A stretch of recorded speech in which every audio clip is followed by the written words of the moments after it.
morning of the operations there. We've similarly heard that in Chicago and Los Angeles. How do you respond to that? Should there be some communication with the local officials there and elsewhere where these operations are ongoing? So our ICE officers and our CBP officers and leadership team have been in communication with local law enforcement and those at the state level. President Trump has been very clear in the time that he came into office that he was going to secure our border, stop the invasion that was happening under the Biden administration, and make sure that we were deporting and bringing to justice illegal criminal aliens that were in this country perpetuating violence on these communities. So every city, the president wants to be safer, and our law enforcement officers will continue to do the work that they need to do to make that happen. Yes. Why Charlotte was chosen and Raleigh, and how long do you expect these operations to Every last? one of our law enforcement operations is based on investigation and casework that's done ahead of time. In fact, Charlotte specifically, we had a high number of child abuse, trafficking, neglect type of instances that we had identified over our work there, and so these operations are based on where we have a criminal element to our illegal alien population that's in the country and what we can do to get them off of our streets and protect our children and people.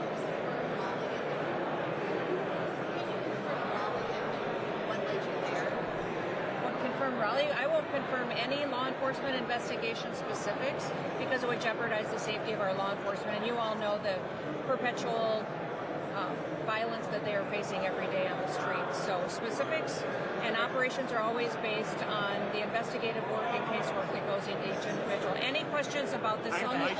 Yes. Kelly Malone with the Canadian Press on the Icebreaker. Yes. Are the United States, is it going to be building the ships here? How is it going to work with Canada and Finland?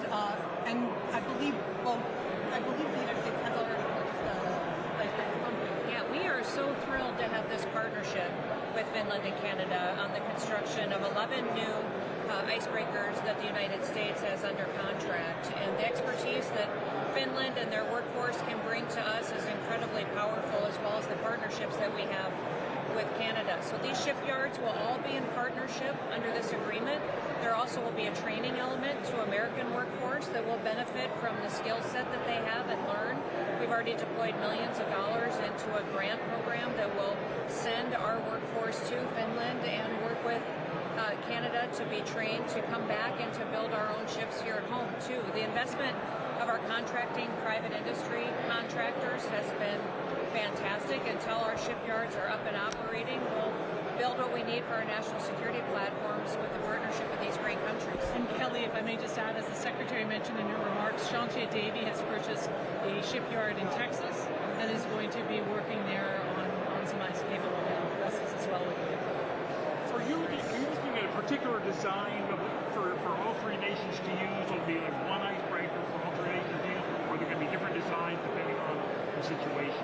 We have two separate designs under contract right now to meet the needs that we have for the United States of America. I'll let you talk about the designs that you utilize for your fleet. But yeah, so there are two consortia that are involved in this icepack. The order by Mr. Trump, he ordered 11 icebreakers, and they are built by two different consortia.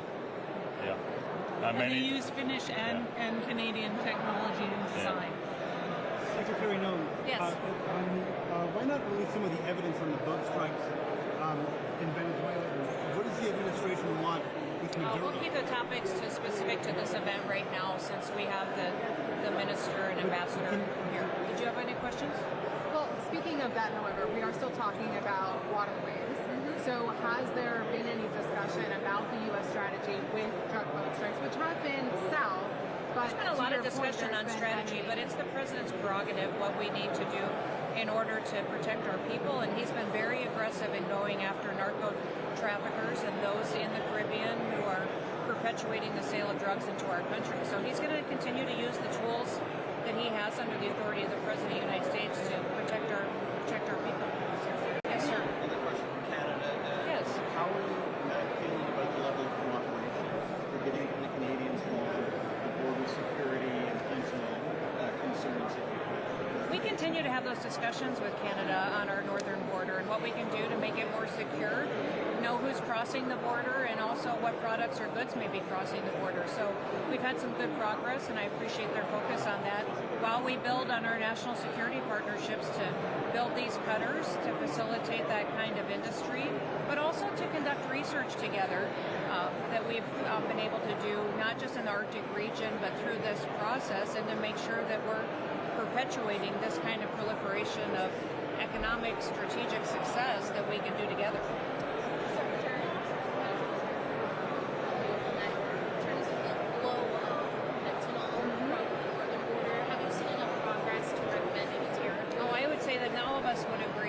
We'll never see enough progress until it's completely stopped. I mean, that's what all of us want, and that's the heart of our countries and our leadership, is that fentanyl and drugs would completely be obliterated so that we don't have to see families suffer like they have from the type of loss and addiction that they've struggled with. But we'll continue to work on that. One of the things that we've done with Secretary Noem and her colleagues over the last number of months, Canada's invested $1 billion in additional border security, and we now have eyes on the border, which is over a 5,000-mile border, 24/7. So we feel like we're making very important progress since the Trump administration came into office. As the Secretary says, any fentanyl is too much, but we're doing our very best to use both of our abilities, both of our capabilities to protect both of our countries. Sorry. Thank you. Yesterday, the administration sued California over its new law banning mass federal agents. How do you propose balancing the need to protect agents with what the FBI has said is an increase in kidnappings and assaults of regular residents? It's been an extremely dangerous situation for a lot of our law enforcement that have been out there enforcing our immigration laws, but also those that are out there getting dangerous illegals off of our streets that shouldn't have been here in the first place. So I'm proud of the administration for pursuing California for that action. I expect that we will win. They do not have the authority to trump what the federal government has put in place constitutionally, and so we will win.